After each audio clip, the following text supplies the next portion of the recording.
आजच्या ह्या कार्यक्रमासाठी व्यासपीठावर उपस्थित असलेले माझे मित्र, नातेवाईक, शिंदे साहेब, उपस्थित पालक वर्ग, विशेषतः आम्ही स्टेजवर मोठे कोण पाहुणे बोलण्यापेक्षा शिंदे साहेब आम्ही आमचे पालकच बोलवतो, त्यांचा सन्मान आम्ही या ठिकाणी दरवर्षी करतो. कारण त्याने खूप मेहनत घेतलेली असते आणि पहिले 3 क्रमांकामध्ये यायचं, कसं यायचं आणि त्याला पाठपुरावा कसा करायचा हे त्याने खूप जवळून पाहिलेलं असते. म्हणून त्या ठिकाणी त्यांचा एक सन्मान आम्ही या ठिकाणी दरवर्षी करतो. उपस्थित इतर माझे रोटरियन्स, पालकवर्ग आणि यशस्वी विद्यार्थी, खऱ्या अर्थानं आज यशस्वी विद्यार्थ्यासाठी सर्वांनी जोरात टाळ्या वाजवा. अभिनंदन सर्वांचं. त्यानंतर विशेषतः खाली बसलेले त्यांचे पालक असतील, डायसवर बसलेले पालक असतील, या ठिकाणी त्यांना देखील टाळ्या वाजवून त्यांचं आपण कौतुक करूया. कारण वर्षभर त्यांनी त्यांच्या पाठीमागं त्यांना सपोर्टिव्ह गोष्टी ज्या असतात त्या प्रोव्हाइड केलेल्या आहेत. एवढंच नाही तर तिसरा जो फॅक्टर आहे त्यांना रिस्पॉन्सिबल, तो म्हणजे शिकवणारा स्टाफ असतो. तर आमचा स्टाफ जो आहे तिथं सांगितलं की टेस्ट कशा होतात, काय होतात, मुलं कदाचित कंटाळले असतील. आणि त्याच वेळेला मी सांगितलं होतं मुलांना, मिटिंग ज्या वेळेला फायनल माझ्या होत होत्या, 5 दिवस रिव्हिजन होत होती, की तुम्ही फायनल टेस्टला एखादा छान पिक्चर बघून जावा. सैराट सारखा नव्हे, दादा कोंडकेचा. कारण दादा कोंडकेच्या पिक्चर मध्ये काय असतं, पूर्ण हसायचं आणि तुम्ही बिंदास पिक्चर बघून जावा. कारण एवढ्या टेस्ट झाल्या, एवढी रिव्हिजन झालेली असते की शिल्लक काहीच राहिलेलं नसतं.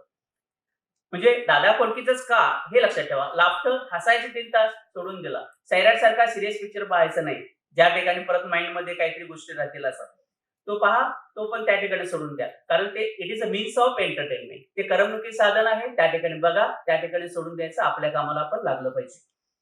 तर हे शिक्षक वर्ग माझा जो आहे, खऱ्या अर्थानं जर बघितलं तर त्यांच्या पाठीमागे जे असणारे त्यांचे कुटुंबीय यांच्यासाठी सुद्धा मी जोरदार टाळ्या वाजवायला सर्वांना सांगेन. कारण पेपर चेक करत असताना त्यांनी कुठला सणवार पाहिला नाही. त्यांच्या घरी सण असले तरी ते रात बसायचे आणि पेपर चेक करायचे. कारण टार्गेट असायचं, मी सांगतो ना शुक्रवारी पेपर पाहिजे. तर त्यासाठी त्यांनी खूप कष्ट घेतलेले आहे आणि त्यांच्या घरातल्यांनी सुद्धा कष्ट केले आहे. त्या सर्वांचं अभिनंदन. तर गुणवंतासाठी सल्ला असा असेल माझा, इथे सर्व बसलेले आहेत, तुम्हाला जी टक्केवारी मिळालेली आहे, आता मी डायसवरून सांगताना, इथून सांगताना असं वाटेल की सर आमच्या आनंदावर विरजण घालतात की नाही. तर खऱ्या अर्थानं तुमचे आहे त्या टक्केवारीमध्ये 5% तुम्ही मायनस करा. कारण पूर्वीचा सिलेबस आणि आताचा सिलेबस थोडा फरक आहे, टेस्ट सर्व बदललेले आहेत. तर 5% मायनस करा आणि ती माझी टक्केवारी आहे. आणखी त्याच्या पुढे मला टक्केवारी वाढवायची आहे, असं पहिल्यांदा मनामध्ये घेतलं पाहिजे. मिळवलेल्या यशानं भारावून तुम्ही जाऊ नका. कारण आपण परवाच पाहिलं की युपीएससी करून जो 12वी फेल झालेला विद्यार्थी असतो, तो युपीएससी करून पुन्हा वरती लिफ्ट होतो. म्हणजेच काय, तुम्ही आता चांगलं यश संपादन केलेलं आहे, परंतु तुमच्या बरोबर काम करणारे जे विद्यार्थी होते कदाचित निष्क्रिय राहिले असतील, त्यांना मित्रमंडळी बरोबर मिळाले नसतील किंवा अन्य काही कारण असतील.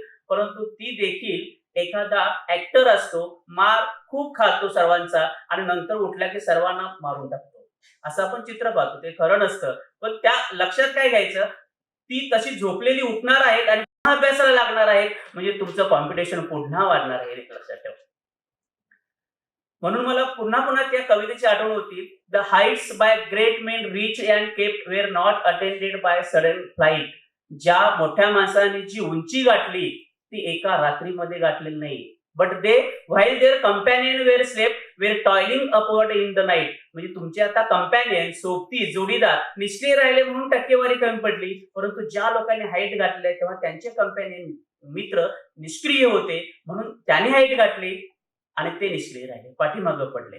त्यामुळे तुम्ही कुठेही पाठीमागं पडू नका. आणि ज्या वर्षी जो जेवढा अभ्यास करतो, जो जेवढी मेहनत करतो, तेवढी टक्केवारी त्याला त्या वर्षी पडते. चालू वर्षी तुम्ही मेहनत घेतला, तुम्हाला टक्केवारी पडली, परंतु ध्येय गाठेपर्यंत तुम्ही ते कायम त्याच्यामध्ये सातत्य ठेवलं पाहिजे. हे सर्वात जास्त महत्वाचं आहे. यश म्हटले का आपण काय करतो, माझ्यामुळे मिळालं. 5च्या 5 बोटं आपल्याकडे अशी येतात, माझ्यामुळे यश मिळालं. अपयश मिळालं की अगदी धारदार एखाद्या शस्त्राचं बोट समोर दाखवतो, नाही पेपर कठीण होता. बघा, अपयशाचं आपण खापर लगेच दुसऱ्यावर पडून टाकतो. मार्क्स कमी पडले, दुसऱ्यावर आणखी खापर पडे, नाही पुस्तकाच्या बाहेरचा सिलेबस होता. काही कारण असो, नाचता येईना अंगण वाकडे. जसा स्वयंपाक येईना ओली लाकडे. तर हे होत राहतं. म्हणजे अपयशाचं खापर जसं तुम्ही यशाला स्वतः जबाबदार आहात, त्याच पद्धतीनं जर भविष्यात अपयश आलं त्याला देखील तुम्ही जबाबदार असू शकता. यश अपयश याला स्वतः जबाबदार असतो, हे कुणीही विसरून चालणार नाही. मला इथं या ठिकाणी आणखी एक गोष्ट सांगावीशी वाटते की उपस्थित जे विद्यार्थी आहेत त्यापैकी तुम्ही सर्वांनी सांगा, सगळ्यात बिझीएस्ट कोण असेल? डॉक्टर, सोशल वर्कर, टीचर की स्टुडंट? कोण असेल सगळ्यात बिझी? डॉक्टर, शिक्षक, विद्यार्थी की सोशल वर्कर? कोण बिझी असेल? शिक्षक बिझी असेल म्हणून सांगितलं. ठीक आहे. माझ्या मते सगळ्यात बिझी कोण असेल? तर विद्यार्थी. या सर्व क्षेत्रामध्ये सर्वात बिझी कोण असेल? तर विद्यार्थी. आता तुम्ही म्हणाल मुलांची पण छाती अगदी गर्वानं फुगून पुढे आलेली असते. कसा बिझी असतो तो? त्याला टीव्ही बघायची असते, कॉम्प्युटरवरती खेळायचं असतं, मोबाईलचा वापर जास्त करायचा असतो, गप्पा करायच्या असतात, तेवढेच खेळायचं असतं, वेळ वाया घालवायचा असतो. मला सांगा आहे की नाही बिझी? सगळ्यात बिझीएस्ट पर्सन. परंतु या साऱ्या गोष्टी ज्या आहेत, या साऱ्या गोष्टी बाजूला ठेवून एकाच गोष्टीवरती म्हणजे जे तुम्हाला काय करायचं आहे त्या गोष्टीवरती लक्ष केंद्रित केलं आणि त्या दिशेने जर वाटचाल सुरू केली तर किती आनंद त्यातून मिळेल. म्हणून बाकीच्या गोष्टी मायनर आहेत त्या तुम्हाला केल्याच पाहिजे, थोडंफार खेळलंच पाहिजे, एक्सरसाइज केलाच पाहिजे. बाकी गोष्टी किती प्रमाणात करायच्या ते पर्सेंटेज एका ठिकाणी डायग्राम काढून लिहून टाका. इथं माझी शक्ती किती वाया घालणार, इथं माझी शक्ती किती वाया घालणार आणि मला जे टार्गेट आहे त्या ठिकाणी मला किती लक्ष केंद्रित करायचं. म्हणजे बऱ्याच वेळा असं होतं अभ्यास करून मला मोठं व्हायचं अशी मुलं सांगतात, परंतु तिकडं लक्ष नाहीये, खेळण्याकडे जास्त लक्ष. म्हणजे खेळण्याकडे जे अननेसेसरी काय करायचं आहे, एक्सरसाइज राहायला बाजूला आणि खेळ कुठला? गोट्याने खेळायचा. काय एक्सरसाइज त्या गोट्यांचा होणार सांगा मला. तर फोकस आपला आपण जे काय करणार आहे तिकडे त्या फोकसचं पर्सेंटेज म्हणजे तुमच्या कॉन्सन्ट्रेशनचं पर्सेंटेज हे जास्त हवं आहे आणि हे तुम्ही कोणाकडून तरी करून घ्यायला हवंय. इथं परीक्षा म्हटली, परीक्षेचा अभ्यास का करायचा हे 10वीच्या मुलांना किंवा पालक सभेमध्ये सुद्धा मी घेतलेला आहे. अभ्यास म्हणजे का, तो का करावा, का करावा म्हटल्यानं बऱ्याच जणांनी सांगितलं. मी तर लहान लहान मुलं जी 5वीची माझी असणे बोलवलं, अभ्यास का करायचा? बाबांनी सांगितलं. दुसऱ्या विद्यार्थ्यांना अभ्यास का करायचा? सरांनी सांगितले अभ्यास करायला. हे सर्व वेगवेगळी कारणं असतात. पण माझे 10वीचे विद्यार्थी सुद्धा ध्येय प्राप्त करायचं आहे, करिअर घडवायचं आहे असे गेल्या वर्षी बोललेले ही मुलं माझी. त्यामुळं आता सुद्धा तुम्ही ती गोष्ट महत्वाची आहे तर तिकडं फोकस किती करायचं हे महत्वाचं आहे. परंतु जो तुम्ही 10th पर्यंत अभ्यास केला हा शॉर्ट अभ्यास आहे. इथून पुढे तुमचं होरायझन, विचाराचं होरायझन क्षितिज जे आहे ते वाढत वाढत जाणार आहे आणि त्यासाठी तुम्ही जो अभ्यास करता तो ऍप्लिकेशन ओरिएंटेड पाहिजे. म्हणजे जो करता ते परिपूर्ण तुम्हाला समजलं पाहिजे आणि ते कायमस्वरूपी तुमच्या लक्षात राहिलं पाहिजे. आता जे काय झालं एमपीएससी युपीएससी आपण म्हणतो, एमपीएससी युपीएससी काय आहे? 5वी ते 12वीचा सिलेबस आहे. 5वी ते 12वीचा सिलेबस तुम्ही हिस्ट्री, जिओग्राफी, इंग्लिश, लिटरेचर काय असेल तर केलात तर तुम्हाला एमपीएससी सहज पास होता येतं. हे मी 3 वर्ष गेली सर्च करतो की वेगळं काय एमपीएससी युपीएससी मध्ये. बघितलं तर तेच सब्जेक्ट आहे, बाकी सर्व तेच आहे, परंतु योग्य दिशा मिळत नाही मुलांना आणि म्हणून मी ठरवलं की एमपीएससी युपीएससी आपण डोक्यात घ्यायचं. सर्व कॉम्पिटिटिव्ह एक्झाम जे आहेत आणि ते दी बेस्ट, कारण त्याच्यासाठी 3 वर्ष मी पुन्हा बघितलं, बॉम्बे पाहिलं, कोलकात्याला पण जाऊन आलो. त्या ठिकाणी तेच क्लासेसची पोझिशन काय आहे किंवा ते कशा स्वरूपात ते पाहिलं. अरे बेटर म्हटलं आपल्या कोल्हापुरात किती छान वातावरण आहे. बॉम्बे सारख्या ठिकाणी मोठमोठे क्लासेस जे आहेत अपार्टमेंट मध्ये आहेत. मग लँग्वेजेस पाहिला तर डेफिनेटली लँग्वेज म्हटल्यानंतर माझ्या परवा सरांनी काय सांगितलं, LSRW लिसनिंग, रीडिंग, रायटिंग ह्या सर्व तुमच्या स्किल ज्या आहेत ह्या डेव्हलप झाल्या पाहिजेत आणि ह्या डेव्हलप होत असताना त्याचा उपयोग प्रॅक्टिकल लाईफ मध्ये कसा व्हायला पाहिजे हे आपल्याला समजायला पाहिजे. आयसोलेशन हॉस्पिटल जवळ कोण राहतं का? जरा बोटवर करा. आयसोलेशन हॉस्पिटल आहेत पाठीमागं. ठीक आहे. आयसोलेशन म्हणजे काय माहितीये का? आयसोलेशन म्हणजे आपण आयसोलेशन हॉस्पिटल जवळ राहतो, परंतु आयसोलेशन म्हणजे काय माहित नाही. म्हणजे आपण काय करतो त्या गोष्टीचा विचार करत नाही की आयसोलेशन हॉस्पिटल असं का नाव ठेवलेलं आहे. म्हणजेच आपण ते वाचलं परंतु माइंडला अप्लाय झालं नाही, लागू झालं नाही की आपण का ते केलेलं आहे. म्हणजे गावाच्या बाहेर पूर्वी ते हॉस्पिटल होतं म्हणून आयसोलेटेड हॉस्पिटल म्हणून ते आयसोलेशन हॉस्पिटल असं नाव ठेवलं. आयसोलेशन बाजूला असलेलं. दुसरी गोष्ट मी एक असा कार्यक्रमामध्ये विचारलं, अरे तुम्ही ब्युटी पार्लरला कधी जाता का? ब्युटी पार्लरचा बोर्ड कधी पाहिलाय का? सर्व विद्यार्थी म्हणले हो पाहिलाय. समोर बोलून घेतलं, पार्लर म्हणजे काय? जे कायम पार्लर आता आठवड्यातून एकदा त्यांना सुद्धा माहित नाही की पार्लर म्हणजे काय. म्हणजेच जे आपण वर्ड्स माहिती करून घेतो, जे वाचतो ते माहिती आहे, परंतु अप्लाय झाले का माइंडला? नाही झालं. तर ते तुमच्या माइंडला अप्लाय व्हायला पाहिजे, समजलं पाहिजे. म्हणून प्रत्येक वर्ड्स जे काही तुम्हाला दिसतात ते समजावून घ्या आणि त्याचा वापर तुम्ही दैनंदिन जीवनामध्ये करा. बघा, पाणी म्हटलं की आपण असं कसं H2O कधी म्हणतो पा, तुमच्या माइंडमध्ये कन्सेप्ट आली पाहिजे लगेच की याला काय आहे. गणिताचा वापर आपण प्रॅक्टिकल लाईफ मध्ये कसा करायचा, बाकीचे ज्ञान जे मिळवतो त्याचा वापर आपल्या जीवनामध्ये कसा करायचा नाहीये. तर तुम्ही अभ्यास करता हा एक्झामिनेशन ओरिएंटेड असतो. हा एक्झामिनेशन ओरिएंटेड न होता सेल्फ ओरिएंटेड व्हायला पाहिजे. तुम्हाला जर स्वतःला ते सर्व कळालं, समजलं, तर तुम्ही परीक्षेत ते सहज लिहू शकता. म्हणजे परीक्षा ही दुय्यम ठरवा आणि तुम्हाला समजणं हे तुम्ही सगळ्यात महत्वाचं आहे. म्हणून 11वी-12वीचे जे सायन्सला घेतले ते पहिल्याच मीटिंगमध्ये मी 11वीला सांगतो की तुमचा आता 10वी सारखा अभ्यास नाही आहे. तर तुम्हाला ज्या कन्सेप्ट आहेत 100% क्लिअर झाल्या पाहिजे, समजल्या पाहिजेत. Then and then you can write it clearly. हे सर्वात महत्वाचं आहे. त्यानंतर की आज थोडा विषय मी लिहून दिला होता, पालक, शिक्षक आणि विद्यार्थी आपल्या याच्यामध्ये होता. तर याच्यावरती खूप काही बोलता येईल, पण मी बरोबर तुमचा वेळ घेईल, वेळेत आपली मीटिंग काही सुटेल. पालक, शिक्षक, विद्यार्थी याचा त्रिवेणी संगम जर असेल तरच कोणताही विद्यार्थी सक्सेस होऊ शकतो. हे 3 घटक अतिशय महत्वाचे आहे. आपण जर त्रिकोणाचा विचार केला तर बेसला लेफ्ट बाजूला आपण पॅरेंट्स असतील, राईट बाजूला टीचर्स असतील आणि त्रिकोणाचं वरती जे टोक जातं त्या ठिकाणी तुम्ही विराजमान झालेले असाल, म्हणजे स्टुडंट राहील. हे 2 बेसला मी का ठेवले? तुम्हाला आधार देण्यासाठी असं आहेत ते. अमेरिकेसारख्या प्रगत देशामध्ये तुम्ही पाहिलं किंवा ब्रिटन सारख्या तिकडे देशामध्ये पाहिलं, तुमचं शिक्षण हे 10वी-12वी पर्यंतच पालक करतात आणि पुढचं शिक्षण त्यांनी कुठे घ्यायचं असतं? ज्या ठिकाणी अर्न अँड लर्न फॅसिलिटी आहे त्या ठिकाणी स्वतः कमवायचं, स्वतः काय असेल ते खर्च करायचं. पण आपल्या इथं 25-30 वर्ष झालं तरी पालक त्याची काळजी करत असतात. तेवढंच नाही, लग्न वगैरे करून द्यायचं, त्यांच्या बाळांची काळजी घ्यायची, पुढे देखील त्यांच्या आयुष्यामध्ये काळजी घ्यायची. म्हणजे इथल्या पालकांचं आयुष्यमान किती कमी होते बघा आपल्या मुलांच्यावर लक्ष देण्यासाठी. आणि हे सत्य आहे. तर एवढं लक्ष कुठेही इंडियासारखं दिलं जात नाही. तर तुम्ही कमवा, म्हणजे ऍटलिस्ट त्यांना कळेल की बाबा कमवायला काय करावं लागतं.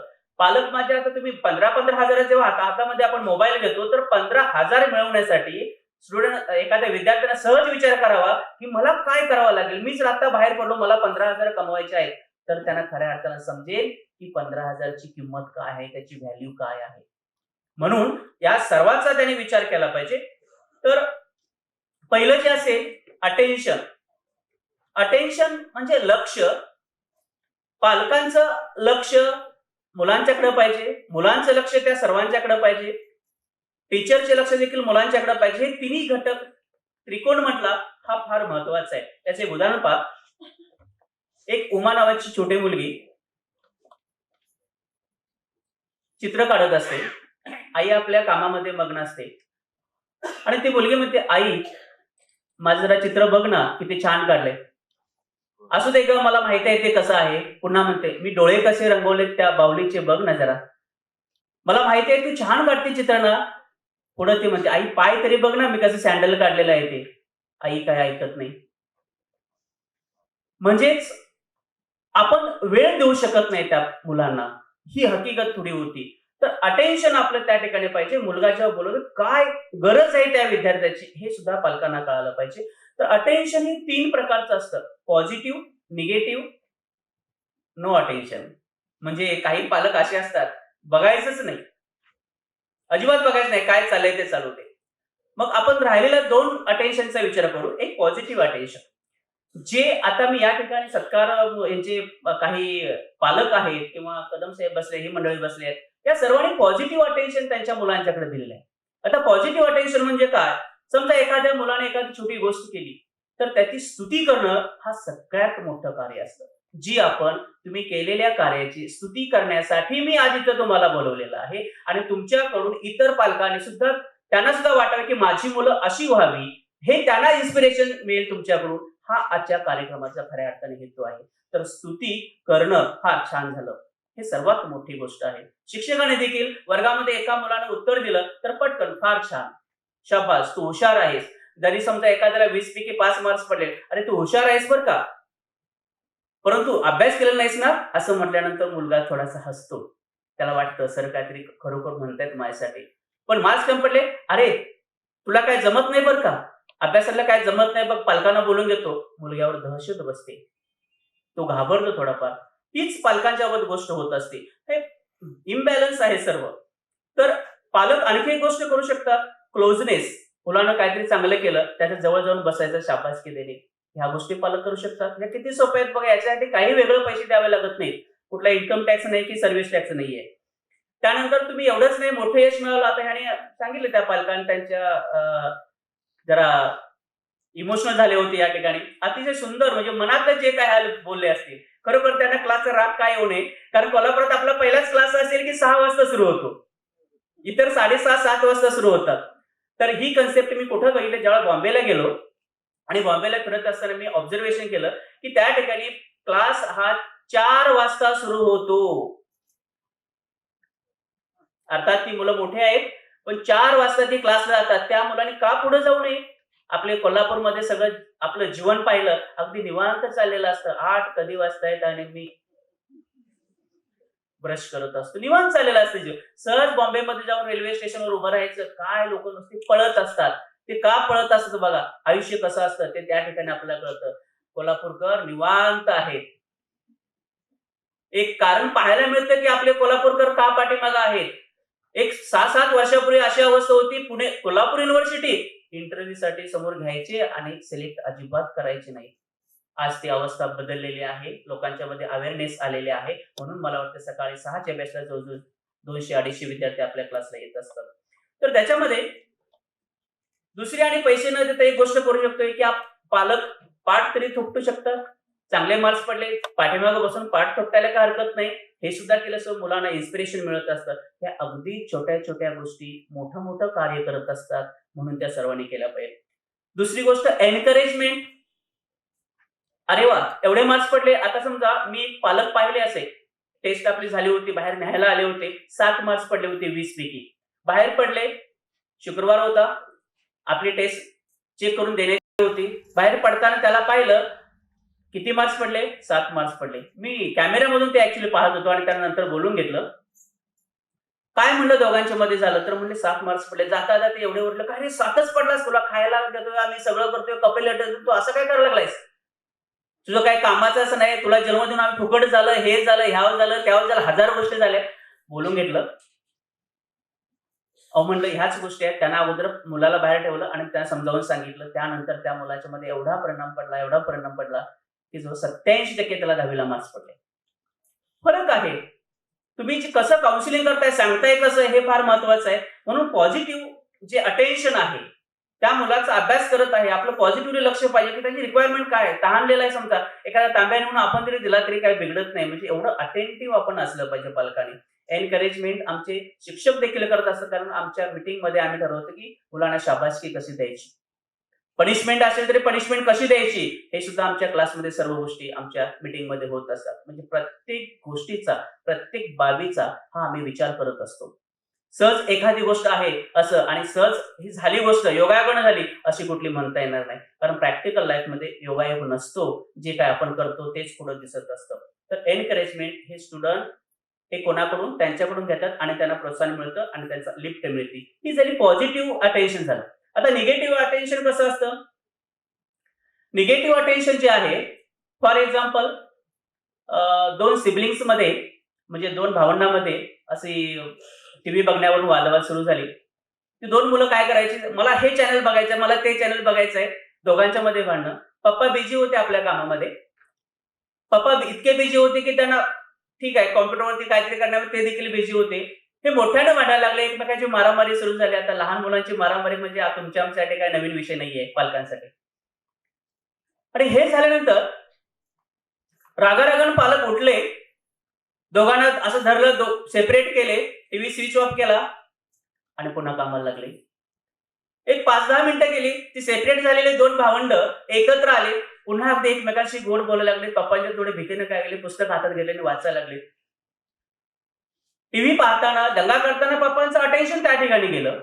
पण नंतर ते चांगुलपणा, एक चांगली गोष्ट आहे की अभ्यासाला बसले आहेत, ती चांगली बोलतायत, त्या ठिकाणी जाऊन अरे शाबास फार छान केलं जर म्हटले असते तर त्यांचं पॉझिटिव्ह अटेन्शन झालं असतं. नाही, ते निगेटिव्ह अटेन्शन झालं, कारण निगेटिव्हिटीकडे अटेन्शन गेलं आणि पॉझिटिव्ह होतं त्यावेळेला त्यांनी ते पाहिलं देखील नाही त्यांच्याकडे. हे निगेटिव्ह अटेन्शन नेमकं काय करतं? तर निगेटिव्ह अटेन्शन मुलांना काय शिकवत असेल? नंबर 1, आपण देखील मोठं झाल्यानंतर कामामध्ये कसा अडथळा निर्माण करावा, त्याची उत्पत्ती त्या ठिकाणी होते. नंबर 2, कंट्रोल कसा ठेवायचा एकावरती. पप्पाने आमच्यावर कंट्रोल ठेवला, त्या ठिकाणी आले पटकन सोडलं, कंट्रोल ठेवला. निगेटिव्ह कंट्रोल ठेवला, पॉझिटिव्ह कंट्रोल ठेवता येतो. तिसरी गोष्ट, राग कसा व्यक्त करावा. आले फटफट बोलले इकडे तिकडं, आपण पण मोठं झाल्यानंतर असा राग व्यक्त करावा. अशी मुलं पुढे काय करतात, पालकांना ऐकत नाही. मोठी झाल्यानंतर त्याच पालकांना ती मुलं ऐकत नाहीत, असा विरोधाभास आपल्याला पाहायला मिळतो. पण मुलांना तुम्ही तसं करू नका बरं का. त्याचं कारण काय आहे ते तुम्हाला मी सांगितलेलं आहे. पालक काय असतात किंवा आमच्या मीटिंग झाल्या 10वीच्या मुलांच्या भरपूर झालेल्या आहेत, त्यांच्यामध्ये मी सांगितलेल्या आहेत सर्व या गोष्टी. याच पद्धतीनं निगेटिव्ह अटेन्शन असेल, फॉर एक्झाम्पल एखादा कॉपी करत असताना विद्यार्थी पाहायला मिळत असेल तर तिकडे जाणून बुजून दुर्लक्ष करावं म्हणजे सुद्धा शिक्षकांची चूक आहे. कारण मी बोलत असताना विद्यार्थी, शिक्षक आणि पालकाचा विषय घेतल्यामुळं. तर निगेटिव्ह अगदी बघताना दुर्लक्ष करायचं म्हणजे काय, ते शिक्षकांना जर मुलांना प्रश्न विचारला तुम्ही, अरे तुम्हाला सर्वात जास्त कोण आवडतं शिक्षक, सहज सांगणार डॅश डॅश टीचर मला आवडतात, कारण सर मला 5 मार्काचं काहीतरी सांगतात परीक्षेला, म्हणून ते सर फार चांगले आहे. दुसरा एखादा म्हणतो, अरे शिक्षक का ते आवडतात तुला, ते शिक्षक ग्रहपाठच देत नाही. आवडण्याची व्याख्या कशी आहे बघा. एवढे याच्या पलीकडे जर आपण गेलो, आई वडिलांपैकी कोण आवडतं हा देखील 100 मुलांच्या मध्ये प्रश्न विचारला होता आणि त्याचा तर्क काढला. आई वडिलांच्या पैकी काही 70% मुलं म्हणली एक, दोन्हीपैकी एक बरं का, आयदर मम्मी और डॅड. हे का रिझन घेतलं आणि त्याचा अभ्यास केला तर असं आढळलं, त्याची कारणं घेतली त्यांच्याकडून, का पप्पा आवडतात, का मम्मी आवडते. मम्मी फार रागावते, मम्मी सतत बोलत असते म्हणून ते आवडत नाहीत. ती कारणं तिकडे उलट पप्पांच्याकडे. म्हणजे जे बोलतात, जे रागावतात ते मुलांना आवडत नाही. आवडण्याची व्याख्या कशी बघा. याच्या विरुद्ध जा तुम्ही, की जे शिक्षक तुम्हाला कॉपी करू देत नाहीत, जे शिक्षक तुमचा गृहपाठ चेक करतात, जे शिक्षक एखादी प्रसंगी छडी मारतात, ते शिक्षक तुमच्यावर सर्वात जास्त प्रेम करत असतात आणि म्हणून ते तुम्हाला आवडायला पाहिजे. जे पालक तुम्हाला ओरडतात, जे पालक, जी आई सकाळपासून उठवण्यापासून झोपेपर्यंत तुमची काळजी घेत असते, तुमच्या पॉझिटिव्ह गोष्टी लक्षात येत नाहीये. प्रसंगी पांघरून बाजूला पडला असेल, येऊन ती तुमच्या अंगावर पांघरून घालते आणि नंतर ती शांत झोपी जाते. आणि तीच आई तुम्हाला बोलत असते आणि वडील देखील अहोरात्र काम करत असत बाहेर आणि तुमच्या लागणाऱ्या गोष्टींची बाहेर मित्रांच्या जवळ चर्चा करत असतात. तुम्ही देखील 10वीला असताना त्यांचे मित्र विचारत असतात, अभ्यास तुमचा मुलगा कसा होतो. आज अभिमानानं सांगत असेल ते, आता साहेबांनी देखील सांगितलं असेल की 98.40 मार्क्स पडले म्हणून. ही गोष्ट जी आहे ही फार महत्वाची आहे. आणि म्हणून जे स्ट्रिक्ट पालक आहेत, जे डिसिप्लिन्ड पालक आहेत, जे डिसिप्लिन्ड टीचर्स आहेत, त्यांना तुम्ही वंदन करायला पाहिजे आणि त्यांच्याकडून तुम्ही काहीतरी घ्यायला पाहिजे, तरच तुमचं लाईफ सक्सेस होईल. आता प्रत्येक माझे पालक बोलताना डिसिप्लिन, मला वाटतं मी काही जास्त डिसिप्लिन केली नाही ना. तर डिसिप्लिन कशी असावी याचा सुद्धा आपण अभ्यास केलेला आहे. अटेन्शन हे लक्षात आलं असेल सर्वांच्या. त्यानंतर होमवर्क आपण जर पाहिला तर होमवर्कचं शिक्षकाने देखील महत्व पटवून दिलं पाहिजे. होमवर्क का असतं, ते का करावं, जर केलं नाही तर काय होईल, हे शिक्षकांची सुद्धा जबाबदारी आहे. त्याचं महत्व पटवून द्यायला पाहिजे. त्याचा ग्रेडला कसा वापर होतो, त्याचा फ्युचरला कसा वापर होतो, चेकिंग कसं पाहिजे, त्याला एक शेरा दिला टीचरने तर त्यांच्यासाठी बेटर आहे, मुलांसाठी चांगला आहे. वन मोर थिंग, पॅरेंट्सचा जर विचार केला, बरेच मी 2-3 पॅरेंट्स पाहिलं की होमवर्क एक दिवस जास्त झालं होतं बरं का आपल्या क्लासचं. आपल्या क्लासमध्ये होमवर्क किती द्यावं हे सुद्धा आपल्या इथं आम्ही मीटिंग घेऊन ठरवतो. पण जास्त झालं होतं. आणखी आई येऊन दुसऱ्या दिवशी म्हटलं, "सर होमवर्क असं-असं होतं" आणि मी मदत केली बरं का. मी थोडं लिहून दिलं त्यांना असं मुलाला. Don't commit the same mistake again. Homework हे विद्यार्थ्यांनाच करायचं असतं. तुम्ही कुठल्याही स्वरूपात लिहून मुलांना द्यायचं नाही. याला जर बळी पडला असाल तर लगेच बंद करा. किती लहान बाळ असेल, कुठलीही गोष्ट लिहून द्यायची, होमवर्क लिहून द्यायचं नाही. हे काम त्याचं आहे, त्याला मोठं व्हायचंय त्यामध्ये. तर पालकांनी ही चूक करायची नाहीये. करून घेण्यासाठी गोड बोलून करून घ्या, त्याला शाबासकी द्या, ते फार चांगलं काम होईल. म्हणून काही पालक असे आहेत, क्लासमध्ये प्रवेश करताना सुद्धा आम्ही दोघेही सर्व्हिसला आहे. हा मुलगा, ही फी आणि तुम्ही असे म्हणतात. परंतु तसं नाहीये आहे.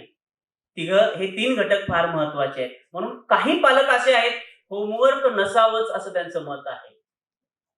पण बरेच पालक आहेत, होमवर्क हवं आणि आम्ही देखील त्या मताचा आहोत. होमवर्क घरी केल्याशिवाय प्रगती साधता येत नाही. बारीक-बारीक गोष्टीचा विचार केला पाहिजे प्रत्येकानं. त्यावेळेला आपल्याला हे कळतं. तर होमवर्क हे पाहिजे. होमवर्कचं मुलांनी शेड्यूल तयार करायला पाहिजे. मंडे असेल, ट्युसडे काय आठवड्याचे 7 वार असेल तर वार तिथं लिहा. कोणत्या वारी तुमचं टाइम टेबल फक्त इतकं किचकट करायचं नाही. अमुक-अमुक मिनिटाने, एका सेकंदाने मी काय करणार आहे. म्हणजे ते वेळापत्रक लक्षात ठेवण्यासाठी डोकं खराब होणार. अशा पद्धतीचं काय करू नका. जस्ट तुम्ही 2 तास अभ्यासाला बसणार आणि सर्टन एक सब्जेक्ट आपल्या नजरेसमोर घ्यायचा. तसं करत गेलात अगदी सुलभ आणि सोप्या साध्या पद्धतीनं होऊ शकतं. इरिटेट तुम्ही होणार नाही. पण होमवर्कला बसायच्या अगोदर वेळेत बसायचं. ठरलेले 2 तास, 2-2.5 तास बसायचं, त्यानंतरच उठायचं अशी आपली स्ट्रॅटेजी पाहिजे. आमची मुलं छान असतात. होमवर्कला बसले 1 तास अभ्यास करायला ठरवतात बरं का आणि 5 मिनिटं झाली की रिंग वाजते. पालकांच्या अगोदर फोन उचलायला गेले हेच आहे तिथं. दुसरे 5 मिनिटं येऊन बसतात तर आणखी काय होतं, मम्मी तहान लागले उठून जायचं. दुसरे एक 5 मिनिटं होतात तर मम्मी बाथरूमला जायचंय. झालं ह्या सगळ्या गोष्टीमध्ये त्याची 1 तास केव्हा निघून जातो कळत नाही. असं नाही बसायचं. सेपरेट वेळ हा तिथं होमवर्कसाठी काढला पाहिजे. तर त्याच्यासाठी सर्टन शेड्यूल ठेवा. ते फार बरं होईल. आणि मी सांगितलं कॉन्फ्लिक्ट बिटवीन 2 सिबलिंग्स म्हणजे 2 भावंडांच्या मध्ये जर भांडणं झाली, तर बऱ्याच वेळा पालक पण इरिटेट होतात. एवढ्या वेळा ती भांडणं करत असतात. पण it is part of life. जर आपण लहान-लहान 2 मांजरांची पिल्ली घेतली, ती सुद्धा त्या ठिकाणी हे करतात. लहान कुत्र्यांची 2 खेळत असतात ती. याचा अर्थ असा नव्हे की तिथं ती भांडणं करत आहेत बरं का. एका मिनिटात ते सरळ होतात. त्यामुळं व्हाय शुड वी डिस्टर्ब अवरसेल्फ? आपण का डिस्टर्ब व्हायचं? हा त्यांच्या जीवनाचा भाग आहे. ते शिकत जातात त्यातून. हे फार महत्वाचं असतं. तर आपण त्यांच्यामध्ये काय करतो, त्या 2 भावंडांच्या मध्ये आपणच दुजेभाव करतो. फॉर एक्झाम्पल, जेव्हा एक छोटा मुलगा आहे 6-7 वर्षाचा आणि पुन्हा नवीन बाळ आलं आपल्या घरामध्ये. नवीन बाळ आल्यानंतर शेजारची कोणतरी येते आणि त्या ठिकाणी पटकन म्हणते, "बघ हां, आता नवीन बाळ आलेलं आहे. तुझ्याकडे आता कोण लक्ष देणार नाही हां." हे त्याच्या मनामध्ये. मग ते 6-7 वर्षाचं बाळ करते, "अरे, असं का मला म्हणायला लागले सगळे? काहीतरी वेगळं का मला म्हणाल्यात? बघ आता तुझ्याकडे लक्ष कोण देणार नाही." आणि त्या लहान बाळाकडे अटेन्शन जास्त होतं, त्याच्याकडे लक्ष कमी होतं. तिथून स्टार्ट होते पहा दोघांच्या मध्ये डिफरन्स होण्याची. दुसरी गोष्ट, शेजारी पण कॉमेंट कसे करतात. घरी पण इक्वल जस्टिस दोन्ही मुलांना कदाचित मिळत नाही.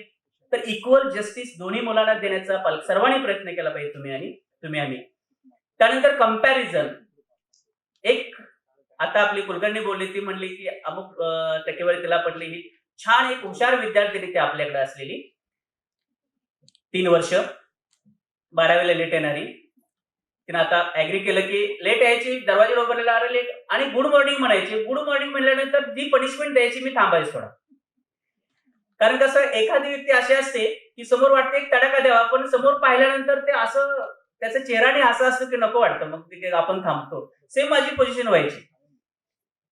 आणि ती बोलायचीच अशी सकाळी येऊन. मग परत एक दिवस सांगितलं, पालकांना बोलून सांगितलं. जास्तच व्हायला लागलं तेव्हा. ते आता तुम्हाला प्रॅक्टिकली कळालं. अशा दैनंदिन जीवनामध्ये खूप घटना घडत असतात. तर हे कॉन्फ्लिक्ट जे आपण बघतो दोघांच्या 2 भावनांच्या मध्ये आहे. सिमिलरली शिक्षकांना सुद्धा ते पाहायला मिळतं. काय पाहायला मिळतं? दोघा जणांच्या मध्ये आर्ग्युमेंट चालू आहे. वर्ग इथं चालू आहे, दोघं जण चुळबुळ करतात. हे सुद्धा आपल्याला त्या ठिकाणी पाहायला मिळतं. वर्गामध्ये चुळबुळ सुरू आहे म्हटल्यानंतर ऍट द सेम टाइम टीचरना देखील माहिती पाहिजे की एवढे मुलं आहेत म्हणजे चुळबुळ ही करणार आहे, पण त्यांना कोणत्या प्रकारची पनिशमेंट द्यायची. कोणत्या प्रकारे त्यांना बोलायचं हे टिपिकल त्यांना माहिती पाहिजे. दुसरी गोष्ट एवढंच नव्हे तर अनेकांच्या मध्ये सुद्धा गोंधळ होत असतो, तक्रारी करत असतात, बाकीच्या गोष्टी होत असतात. तर याचा सुद्धा शिक्षकांनी अभ्यास करणं हे फार गरजेचं असतं. वन मोर थिंग, काही काही वेळा शिक्षक सुद्धा वर्गामध्ये बोलत असतात, अरे शेजारचा बघ त्याला 90% मार्क्स पडले, तुला कमी का? इथं सुद्धा कंपॅरिझन पटकन होतं. तसं नाहीये. 90% पडलेलं त्याला सुद्धा शाबाशी देता आलं पाहिजे. कालच माझ्याकडे एक विद्यार्थी आला, सगळे पेढे घ्यायला आले होते त्यावेळेला, की वर्षभर दंगा असायचा, वर्षभर दंगा असायचा. एक दिवस खूप मार दिला मी आणि मला सुद्धा खूप वाईट वाटलं की त्याला मी एवढा मार दिला. पण पेढे घेऊन आला सर आणि अगदी नतमस्तक होऊन खाली पाया पडला. त्याला मीच मिठी मारली. अरे म्हणलं इथून पुढे तरी जरा तू इम्प्रूव्ह हो. म्हणजेच काय, असं मला पाहायला मिळालं, कमी टक्केवारी आहे, दंगा करतात त्या मुलांचं खरोखर प्रेम जास्त असतं असं पण आहे. पण असं आढळलं मला, जी हुशार मुलं आहेत, सत्कार वगैरे झाला की परत केव्हाही भेटत नाही असं पण आढळलं. हे दोन टोकाची सुद्धा काही ठिकाणी पाहायला मिळतं. एक विद्यार्थी असा बऱ्याच वर्षापूर्वी, म्हणजे 12 वर्षापूर्वी एक विद्यार्थी होता. पार्श्वभूमी घरातले म्हणजे थोडीफार पेठेत वगैरे असं हे असलेलं, म्हणजे असं अर्थ पेठ वाईट आहे असं नव्हे, की संस्कार वेगळे पडलेले. पडल्यानंतर कारखाना वगैरे त्यांचा होता. मुलगा अतिशय वात्रट हा शब्द वापरतो. आणखी ऐकायचंच नाही, अभ्यासक्रम म्हणलं काही नाही. एक दिवस खरोखर माझ्या हातात छडी आली, काठी बसली त्याला. बसल्यानंतर सगळी चर्चा वगैरे झाली. नंतर बाहेर पडल्यानंतर 10वी पास झाला. बाहेर पडल्यानंतर 4 वर्षानंतर तो मला भेटला आणि परत आला. सर मला ती छडी दिलेली अजून लक्षात आहे आणि आता मी एक आपला कारखाना जो आहे अतिशय चांगला चालवतो. आणि sir I am here because of you. मला कोणीतरी असं सांगायला पाहिजे होतं आणि ते तुम्ही भेटलात, हे फार महत्वाचं झालं. ह्या गोष्टी लक्षात ठेवाव्या लागतात. आम्हाला सुद्धा आमचे टीचर असे होते, जर वेळेत आले नाही, आम्ही आलो नाही वर्गात, तर सरळ सांगायचे, you must come in time. You have to attend each and every lecture, otherwise you can change the subject. विषय बदला, इंग्लिश विषय घेऊ नका, सरळ सांगायचे. आणि दरवाजावर लाथ मारायचे, असे पटकन बंद करायचे. त्यांची डिसिप्लिन. आम्ही म्हणलो अरे हे काय मला टीचर आवडत नाही असं म्हटलं असतं तर आम्ही इथं आलो नसतो. ही डिसिप्लिन प्रत्येकामध्ये पाहिजे. त्यामुळं लर्नर जे असतात 3 प्रकारचे आपण ढोबळ मनानं पकडलं. आता मी सायकोलॉजी मध्ये जात नाही. गिफ्टेड चिल्ड्रन, मिडियम असतील, स्लो, हे सोप्या भाषेने म्हणतोय ना, मी सायकोलॉजी मध्ये जात नाही. गिफ्टेड चिल्ड्रन जे असतात, आता ही मेरिट मधले आहेत, काही मिडियम असतात, आता जे कमी मार्क्स वगैरे पडले असतील किंवा मिडियम स्टुडंट असे असतात की त्यांनी चांगले मार्क्स मिळालेले आहेत. मला हे आठवलं म्हणून मी लगेच या ठिकाणी 49.5% 9वीला ज्या विद्यार्थ्याला गुण होते, सुजान मुल्ला आहे का इथं? सुजान मुल्ला, त्याने जरा पुढे यायचंय. 9वीला 49.5% वेळ, ते पटकन यायचंय सुजान. त्यानंतर मागोमाग चिरंजीव साहिल पारकर यानं सुद्धा पुढे यायचंय. आणि त्यानंतर वैभव एसादे यानं सुद्धा पुढे यायचंय. या तिन्ही विद्यार्थ्यांनी असले तर पुढे यायचंय. पटपट या तिघांसाठी सर्वांनी टाळ्या वाजवा. आता या तिघांसाठी मी टाळ्या वाजवा असं का म्हणतो, त्याची कारण अशी आहेत की सुजान जे आहे, चला पुढे पटकन, 49.5% तिला मार्क्स होते 9वीला. 10वीला 80.20 गुण तिनं प्राप्त केले. आणि हिला माझ्यातर्फे एक मी 1,500चं गिफ्ट देत आहे. चला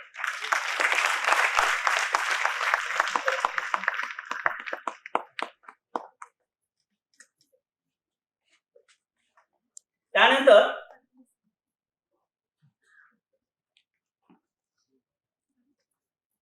वैभव एसादे यानं सुद्धा गुणामध्ये 24% वाढ केलेली आहे. 9वीमध्ये 60% होते तर 82.60% आता त्याला मार्क्स पडलेले आहेत. त्याला सुद्धा. त्यानंतर साहिल पारकर 24 म्हणजे जवळजवळ 25%ची वाढ आहे. आता 69% होती तर जवळ 94% 10वीला मार्क्स त्याने पडलेले. अरे वा. मी 3च विद्यार्थ्यांना पुढे बोलवतोय बरं का. छान. बऱ्याच जणांची अशी टक्केवारी वाढलेली आहे, परंतु खूप त्यांचं कौतुक करावं असं वाटतं. मी काही नापास विद्यार्थी झालेले 9वी मध्ये कमी मार्क्स मिळाले त्यांना सुद्धा मी इन्व्हाइट करत होतो आणि ज्यांनी जवळजवळ 36-37% वाढवलेले आहे 10वी मध्ये. मग ते वाढवून वाढवून नापास झालेले म्हणजे कितीपर्यंत जाणार? एक 75 पर्यंत जाणार. पण मला वाटायचं त्यांचं सुद्धा कौतुक करावं, पण इन्व्हाइट केले बिचारे ते आले नाही. प्रॉब्लेम हा आहे. म्हणून हे आलेले आहेत, त्यांची टक्केवारी वाढलेली आहे त्या ठिकाणी. पुन्हा एकदा त्यांच्यासाठी खरोखर आपण टाळेवाजवी कौतुक करूया. आता विषय तर गिफ्टेड चिल्ड्रन, आता यांना गिफ्टेड चिल्ड्रन कसं म्हणायचं? याने मेहनत केली आणि 34-35% एका वर्षात वाढवलेले मार्क्स त्यांचे आहेत. म्हणून ह्या मुलांना म्हटलं की तुम्ही पुढे 9वी 11वीत मेहनत नाही केलं, पुढच्या वर्षी मार्क्स मिळणार नाही. 12वीत मेहनत नाही केलं, मार्क्स मिळणार नाही. कारण आता ही झोपेतून उठल्या 9वीत मार्क्स त्यांना कमी मिळाले म्हणून 10वीत अभ्यास केला चांगला. अशी 10वीतली मुलं 11वी सुद्धा अभ्यास करणार आहेत. हे सर्वांनी विसरू नये. स्लो लर्नर्स काही असतात. तर हे मी का सांगतोय? पालकांनी यू हॅव टू जज देम आणखी अकॉर्डिंग टू देअर कपॅसिटी, म्हणजे त्याची कपॅसिटी काय आहे बघा आणि तुमच्या एक्सपेक्टेशन ज्या आहेत, अपेक्षा आहेत त्या पटीतच ठेवा. त्यांच्यावरती तुमच्या अपेक्षा लादू नका. असं जस्ट आता आमच्या एक प्रमुख पाहुण्यांनी सांगितलं. कोणत्याही अपेक्षा त्याच्यावरती लादू नका. लादल्यामुळे तो फार मोठा होईल असं नाही आहे. तर तो किती कुठपर्यंत आहे आणि त्याला काय द्यावं लागेल, म्हणजे एखादं कुठलं झाड आहे आणि कुठं लावतोय आपण, मग त्या झाडाला कशाची रिक्वायरमेंट आहे. अननेसेसरी दुसरं जर आपण त्याला खायला घातलं काहीतरी तर ते जगेल का? नाही. त्या झाडाला आता लहान फुलझाड आहे आणि मोठं जास्त खत घातलं म्हणजे ते लगेच मोठं होईल, ते मरून जाणार दुसऱ्या दिवशी. तर असं त्यांचं माइंड किल करू नका. प्रत्येकाची कपॅसिटी ठरलेली आहे. आणि वन मोर थिंग, लाईफ मध्ये कोणीही नाराज व्हायची गरज नाही आहे. कारण प्रत्येक जण जन्मलेला जो असतो तो काही ना काही मिळवणारच असतो. आज अकॅडमिक मध्ये अपयश आला असेल तर तो प्रॅक्टिकल लाईफ मध्ये चांगला असेल, एखादं सामाजिक कार्य चांगला करू शकतो. बरेच क्षेत्र असे पडलेले आहेत. There are lot of opportunities before them. Only thing is that they have to choose them wisely as their career. तर हे सगळ्यात महत्वाचे आहे. तुम्ही काय चूज करताय, प्रामाणिकपणे किती करताय, हे जर केलात तर तुम्ही कुठल्याही क्षेत्रामध्ये यशस्वी व्हाल. त्याच्याबद्दल काही नाहीये. साधी गोष्ट पहा, अजिबात न शिकलेली व्यक्ती यशस्वीपणे एखादा बिझनेस चालू करते. अरे आपण तर शिकलेलो आहोत, आपल्याला एखादा बिझनेस चालू करता येत नाही की? म्हणून शिक्षणाचं महत्व हे आहे आणि शिकलेला बिझनेस अतिशय चांगल्या प्रकारे सुद्धा करू शकतो. म्हणून शिक्षणावर सर्व काय कन्सिडर करू नका. ऍटिट्यूड जो आहे तो पॉझिटिव्ह ऍटिट्यूड पालकांचा पाहिजे, इव्हन टीचरचा पण पाहिजे मुलाकडे बघण्याचा. एक्झाम ज्या वेळेला होतात त्यावेळेला समजा कमी मार्क्स मिळाले तर मी सांगितल्या पद्धतीने शाबासकी देता आलं पाहिजे. हळूहळू त्याच्या मार्कामध्ये वाढ होईल. सिमिलरली टीचरने देखील तेच केलं पाहिजे. कमी मार्क्स आहेत म्हणून त्याची त्याला काहीतरी वाईट वाटेल अशा पद्धतीने शब्द काढता कामा नये.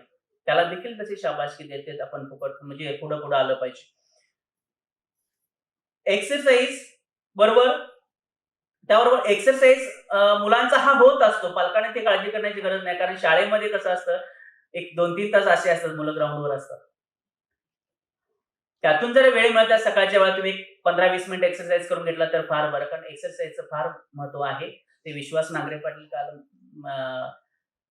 टीव्हीला मुलाखत पाहिली तर काल रात्री लागली होती. बरोबर जेवायला आम्ही त्यावेळेला बसलो होतो. तर त्यांनी सुद्धा तेच सांगितलं, एक्सरसाइज पाहिजे आपली. खेड्यातला मुलगा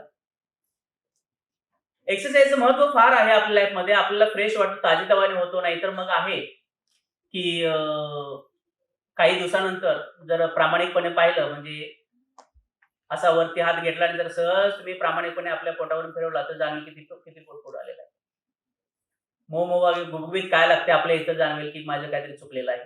तर ह्या सगळ्या ज्या गोष्टी आहेत त्या डाईट मुलांचा महत्वाचा आहे. आणि एक्सरसाइज होत असतो पण डाईट मुलांचा कंट्रोल करता आला पाहिजे.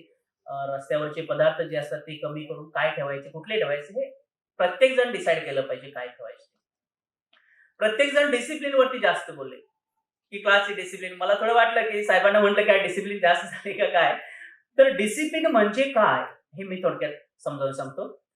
Discipline, no doubt that it is a key factor of success. यश जर मिळवायचं असेल आपल्या पर्सनल लाईफ मध्ये असो कुठेही असो तर डिसिप्लिन त्या ठिकाणी मेंटेन केली पाहिजे. एखादा तुम्ही कारखाना धरला त्या ठिकाणी डिसिप्लिन पाहिजे. एखादा तुम्ही क्लब ठरला कुठलाही त्या ठिकाणी डिसिप्लिन पाहिजे. एखादा लहान समुदाय असेल प्रत्येक ठिकाणी डिसिप्लिन पाहिजे. डिसिप्लिन नसेल तर चार बाजूला 4 जण जातात आणि गोंधळ होतो आणि यू अचीव नथिंग. आपल्याला काही मिळत नाही. डिसिप्लिन आणि पनिशमेंट याच्यामध्ये खूप फरक आहे. डिसिप्लिन म्हणजे पनिशमेंट नव्हे. डिसिप्लिन आपल्या आयुष्यासाठीही प्रत्येकानं पाळले पाहिजे. फॉर एक्झाम्पल, आईनं सांगितलं बाळा कपडे त्याच ठिकाणी पाहिजेत.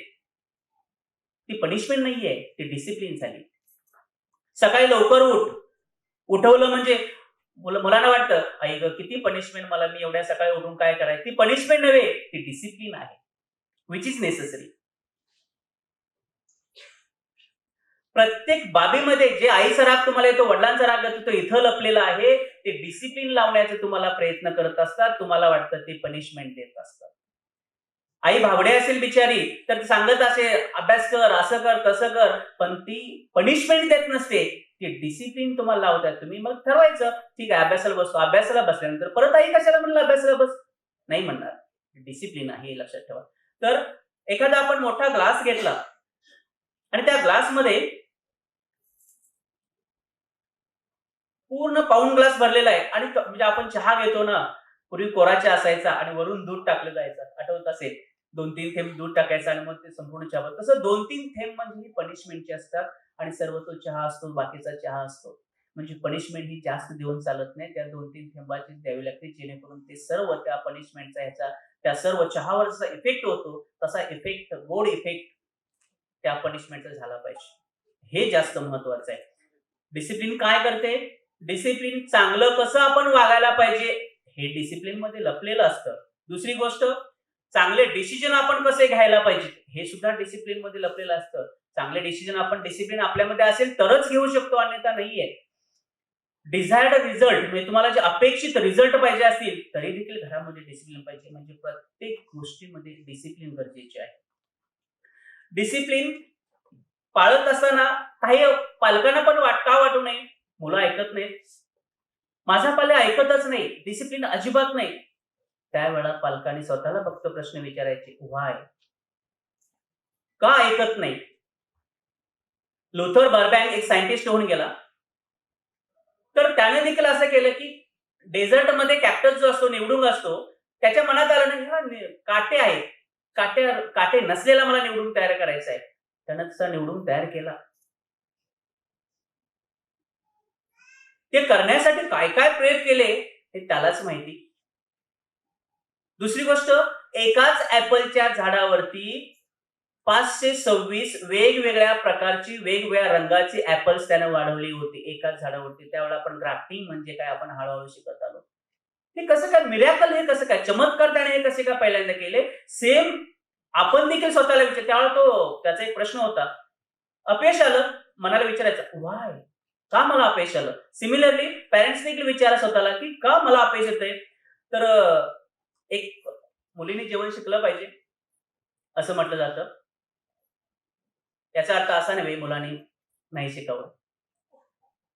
सगळ्यात बेस्ट कुक आहेत जेंट्सच आहेत बरं का. हॉटेलमध्ये, मोठमोठ्या हॉटेलमध्ये जेंट्स पाहायला मिळतात. तर मुलीने शिकलं पाहिजे, नो डाऊट अबाउट दॅट. तर शिकत असताना पहिली आई काय करते, हे बघ चहाचं साहित्य त्या ठिकाणी ठेवलेलं आहे, पूड आहे, हे आहे, चहा तयार कर, आम्ही दोघं नवरा बायको बसलेलो आहे, आम्हाला आणून द्यायचा. ती तयार करायला जाते, थोडंफार इकडे तिकडे मागं पुढं होतं, ठीक आहे. दुसरी ऑर्डर, कारण तिनं ऐकलेलं असतं, शेजारीने सांगितलं असतं मुलीच्या जातीने शिकलं पाहिजे सगळं करायला, आणि ते भडकून आलेले असते त्यामुळे ते सांगत असते. ती मुलगी बिचारे करायला येते, त्याला काही जमत नाही, ते घेऊन येते, नंतर लगेच म्हणते ती भांडी घास, कारण मुली जातीने केलं पाहिजे. नंतर पुढची ऑर्डर येते, नाही साफसफाई पण झाली पाहिजे बरं का. बघा त्या एकदम त्या मुलीला कसं वाटलं असेल. दुसरी एक आई येते, तर ती आई काय करते, बाळ तुला काय शिकायचं आहे का, चहा करायला इंटरेस्ट आहे का, हो आई करतो मी. मग ती समोर उभी राहते, ठीक आहे, हे कपातून पाणी एवढं घाल, त्याच्यामध्ये दूध एवढं घाल, साखर एवढी घाल, हे सगळं सांगते. ती मुलगी त्या पद्धतीनं करते आणि ते एकत्र बसून चहा घेतात, त्यावेळेला शाबासकी देखील देतात आणि सगळे मिळून त्याचा आस्वाद घेतात. तीच गोष्ट आहे, सांगण्याचा प्रकार बघ कसा असतो. त्याच्या पुढे जाते आणि आई स्वतः काय करते, ती भांडी घासायला घेते, लगेच ती मुलगी येते, कारण तिला चहा करायची सवय लागली. आई मी भांडी घासतो बरं का. पुढची गोष्ट मुलांना सांगावं लागत नाही. आई जेव्हा झाडू घेते तेव्हा ती मुलगी सुद्धा झाडू घेते. म्हणजे एवढे परिणाम न सांगता तिकडे पॉझिटिव्हली होत जातात आणि म्हणजे 2 प्रकारचे पालक तुम्हाला पाहायला मिळाले. दुसरी गोष्ट अभ्यासाच्या बाबतीत सुद्धा असंच आहे. हे कंपॅरिझन जे करतो आपण अभ्यासाच्या बाबतीत असं आहे, की पहिले पालक काय करतात, अभ्यासाला बसायचा, होमवर्क दिला नाही सरांनी, त्यांना माहित नाही काय होमवर्क दिलेलं आहे ते. अभ्यासाला विद्यार्थी बसतो, ऍट द सेम टाइम घरातले सगळे मिळून टीव्ही लावून अगदी मोठमोठ्याने गाणी लावून बघत बसले, अभ्यासाला बेस चांगला अभ्यास कर, तिथून ऑर्डर देत असतात आणि हे गाणी ऐकत बसत असतात. मुलाचा किती अभ्यास होईल, काय इफेक्ट पडेल त्याच्यावरती पहा. ऍट द सेम टाइम दुसरे पालक काय करतात, संध्याकाळची गरजेपुरता टीव्ही लावायचा, स्वतः कुठली तरी एखादी कादंबरी आई घेते, वडील आपले काहीतरी ऑफिसचं काम घेतात, ते त्या ठिकाणी करायला लागतात. बाळा तुला काय काय अभ्यास दिलाय बघूया, अमुक अमुक आहे, ठीक आहे, हे एवढं कर बरं का. पप्पा जेव्हा काहीतरी वाचत बसतात, मम्मी देखील त्याच वेळा वाचत असते. आपोआप मुलं मोटिवेट होतात, मला देखील वाचलं पाहिजे, मला देखील काहीतरी केलं पाहिजे. हे दुसरे पालक. कोणते पालक तुम्हाला आवडते, पहिले की दुसरे? बोला मोठ्यान. आवाज नाही आला. पहिले की दुसरे? दुसरे. आणखी खेळाच्या बाबतीत आपण असं धरलं की खेळ देखील तसंच आहे. एखादा खेळ जर सांगितलं आपण ठीक आहे असं असं करा, तर एकदम रागवायची जी पद्धत आहे ती चुकीची आहे. आता मी माझ्या मुलाला सुद्धा स्विमिंगला पहिल्यांदा नेलं होतं. एका टीचरकडे दिलं, त्या ठिकाणी ठीक आहे तुम्ही या पद्धतीने हे करा. तर त्याने पाण्यात त्याला सोडलं, पटकन असं ढकलल्यासारखं केलं. तो एवढा घाबरला की पुन्हा तो पप्पा मी स्विमिंगलाच जाणार नाही म्हटला. मला प्रॉब्लेम आला. आमची हाईट कमी, म्हणलं मुलं तरी मोठी व्हावी. मग काय केलं, रविवारचं म्हटलं सकाळी जरा आपण त्या ठिकाणी जावं, किंवा सॅटर्डेला, रविवारी आम्हाला वेळ नसतो, सॅटर्डेला. आणि जाऊन काय केलं, त्याला पाण्याच्या काठी सोडलं लहान पाण्यामध्ये, आणि आम्ही आसपासच मी पोहायचो, जेणेकरून तो मोटिवेट होईल आत येण्यासाठी. तो लहान पाण्यामध्ये येतो म्हणला, आपोआप आला, त्या ठिकाणी खेळायला लागला. मोठ्या 7 फूट पाण्यामध्ये मी होतो तेव्हा तो म्हणला, पप्पा मी जरा आत येतो. हे केव्हा म्हटला, 1 महिन्यानंतर म्हटला. मी तेवढं वेट केलं, महिन्यानंतर म्हटला, पप्पा मी जरा आत येतो. ते हाताला धरला असं आणि तो पोहायला लागला. आणि त्यानंतर हळूहळू बघतो तो काय एवढा चांगला स्विमिंग करतो की जवळजवळ 7-8 मेडल त्याने मिळवले. आणि त्याची हाईट तुम्हाला दाखवायची. सुरेश जरा पुढे बघूया, मी तुम्हाला प्रत्यक्ष पाहायला मिळेल की प्रॅक्टिकल लाईफ मध्ये आपण काय करतो. पटकन त्या बाजूने आता त्याची हाईट बघा, he is now in 10th standard. तुमच्या लक्षात इथं उभा राहा फक्त. म्हणजे आपण जे स्वतःच्या लाईफ मध्ये करतो तेच मला सांगण्याचा तुम्हाला अधिकार आहे. माझ्यापेक्षा त्याची हाईट कुठे आहे बरं का. ओके, ते प्रॅक्टिकल लाईफ मध्ये पहा की आपण काय केलं पाहिजे. आणखी एक गोष्ट, मॅथ्स टीचर म्हटले, कारण शिक्षकांबद्दल मला पण बोललं पाहिजे. मॅथ्स टीचर म्हटले की काही मॅथ्स टीचर असे असतात, मॅथ्स टीचर असाच असायला पाहिजे, हातात काठी घेऊन असला पाहिजे, कडक असला पाहिजे, बोलायला पाहिजे, हे माझा जन्मसिद्ध हक्कच आहे असं त्यांना वाटत असतं. एक मॅथ्स टीचर पटकन मला म्हटले, आम्ही असंच असायला पाहिजे तर मुलं अभ्यास करतात. अरे असं कोणी सांगितलं? असं कोणी सांगितलं? मॅथ्स टीचर असा असला पाहिजे की हातात काठी न घेता मुलांच्यावर वचक बसला पाहिजे, असा मॅथ्स टीचर पाहिजे. न ओरडता मुलांनी दिलेले सम आपोआप केलं पाहिजे, असा तो मॅथ्स टीचर असला पाहिजे. परंतु कन्सेप्ट वेगळे आहे. म्हणून टीचिंग करत असताना सुद्धा टीचरने कोणी नाही इंग्लिश विषय अवघड आहे, मला असं प्रॉब्लेम आहे, असं आहे, आणि इंग्लिश विषय मुलांना अवघड वाटतो, आपण काहीतरी महत्व घ्यायचं, बिलकुल चुकीचं आहे. त्याच्या कन्सेप्ट आहेत, छोट्या मोठ्या क्लिअर करून दाखवला. मॅथ्स समोर एखादं चुकलं, एखादं गणित चुकलं, समोर जाऊन अरे बा अशा पद्धतीने कर, त्याला वाटेल सर माझ्या हातात धरून म्हणजे दाखवून मला ते बदललेलं आहे. पुन्हा सरांच्या विषयी त्या विषयाबद्दल आवड निर्माण होईल, बऱ्याच काही गोष्टी होतील. म्हणजे हे सगळे घटक कसे जबाबदार असतात बघा. बाईक शिकवताना समजा एखादे पालक पटकन रागावले, अरे तुला असं धरता येत नाही का, धरता येत नाही म्हणून ओरडतो, तोच गाडी जाऊन समोर धडकते. म्हणजे आपण ओरडून काय होत नाही, तर तुम्ही तेच पहिल्यांदा शांत डोक्यानं आपण त्यांना सांगितलं पाहिजे. तर प्रत्येक गोष्टीमध्ये असं आहे. त्यामुळे डिसिप्लिन का असावी आणि पालकांनी काय केलं पाहिजे हे थोडं कंपॅरिझन मी या ठिकाणी केलं. तर कंपॅरिझन करत असताना पहिले पालक आणि दुसरे पालक पूर्णपणे तुम्हाला आढळले असतील की पॉझिटिव्ह होते प्रत्येक गोष्टीमध्ये. पहिले पालक निगेटिव्ह होते. पहिल्या पालकांच्या मध्ये मुलगा अगदी घाबरलेल्या अवस्थेमध्ये असतं पाल्य, तर दुसऱ्यामध्ये अगदी फिअरलेस, मला काही चिंता नाही, आरामशीर चालेल असतं. पहिल्या पालकांच्या मध्ये पहा, लॅक ऑफ कॉन्फिडन्स, मुलामध्ये कॉन्फिडन्स कसलाही वाढत नाही, उलट पालकांच्या विषयी चीड निर्माण होते, असे इरिटेट झालेले असतात. दुसऱ्यामध्ये आपण कॉन्फिडन्स आलेला दिसतो. पहिले पालक काय करतात, डायरेक्ट कंट्रोल करायचा प्रयत्न करतात. ए थांब थांब, इथंच थांब. लहान मुलांना आपण कसं करू शकतो, ज्यांना समजत नाही अशा ठिकाणी कंट्रोल पाहिजे. फॉर एक्झाम्पल, एखादं लहान बाळ असं रांगत गेलेलं आहे किंवा चालायला लागलंय आणि असं या ठिकाणी गेलं, खाली पडेल असं वाटलं, तर तुम्ही अरे थांब, पटकन उचलून तुम्ही बाजूला आणू शकता. मग तो कंट्रोल झाला तो. पण मोठ्या मुलांना ज्यांना समजतं, ह्या 8वी मुलं जी आहे, 7वीची मुलं जी आहेत, त्यांना कंट्रोल न करता एनकरेज केलं पाहिजे. हे एनकरेजमेंट महत्वाचं आहे. आणि सेम सेकंड जे पालकांनी केलं, ते एनकरेजमेंट केलं, त्यांनी कंट्रोल केलं नाही. कंट्रोल म्हणजे स्टॉप. एनकरेजमेंट दिलं, चल पुढे जातो. त्यानंतर पहिल्या प्रकारच्या पालकामध्ये फेल टू अचीव गोल, त्यांचा जे ध्येय आहे ते कधीच साध्य होत नाही. दुसरे गोल ओरिएंटेड आहे, म्हणजे गोल त्यांना साध्य होतो त्या ठिकाणी. आणि लास्ट मला सांगावं वाटेल की पहिल्या प्रकारचे पालक आहेत, काही दिवसानंतर मुलं मोठी झाल्यानंतर such type of children prefer to stay away from their parents. पालकांच्या पासून थोडे बाजूला जातात आणि थोडं त्यांच्यामध्ये दरी निर्माण व्हायला लागते, विच इज नॉट फेअर. दुसऱ्या प्रकारच्या पालकामध्ये पहिलं क्लोज टू पॅरेंट्स, एकदम जवळ येतात, अगदी बिंदास काय असले गप्पा मारतात, सर्व काही गोष्टी करतात. ह्या गोष्टी त्यांच्यामध्ये जास्त होत असतात. म्हणून प्रत्येक वेळा do this, don't do this, हे कर, ते करू नको, असं कर, तसं कर.